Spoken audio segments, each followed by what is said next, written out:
your kiddo is at this point, they're probably about a full yellow belt and above, and we're going to work on applying basically all the basics and all the foundation they've worked on in the past few months of classes. They shouldn't be in that training stance anymore. They should be warming up with that in the beginning of our classes, but they should be pretty familiar with our fighting stance at this point. Okay, again, remember, front foot up, back foot back, separated hands. So when you guys are working through, let's just say, dragon tail, which is our shirt grab technique, when they finish that technique, we go up, through, clap, clear, and we do that push.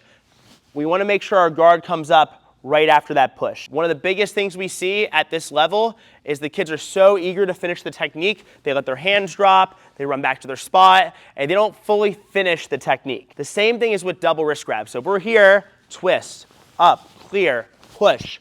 Our hands come directly back to our guard, and they have that habit of keeping their hands up. So something you may see us do when we get to maybe the orange belt and above level is kind of tie everything together and try to apply our techniques. We check front foot up, back foot behind, separated hands.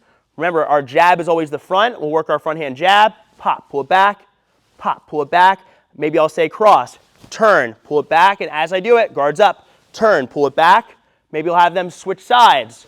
They switch sides, front hand is now our right, so that'll be our jab, front hand jab.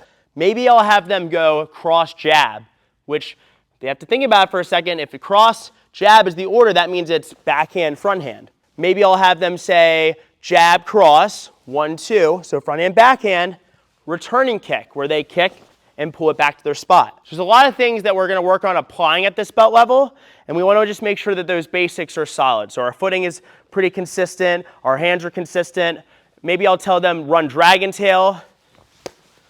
They work the push, their guard comes up. I go into another combination, jab, cross. So the goal is to make sure that when they're working through all of these basics, our guard is consistent, our footing is consistent. As long as they know the knowledge of jab is front, cross is back, kick comes back, they should be able to rip these combos out while sensei calls them.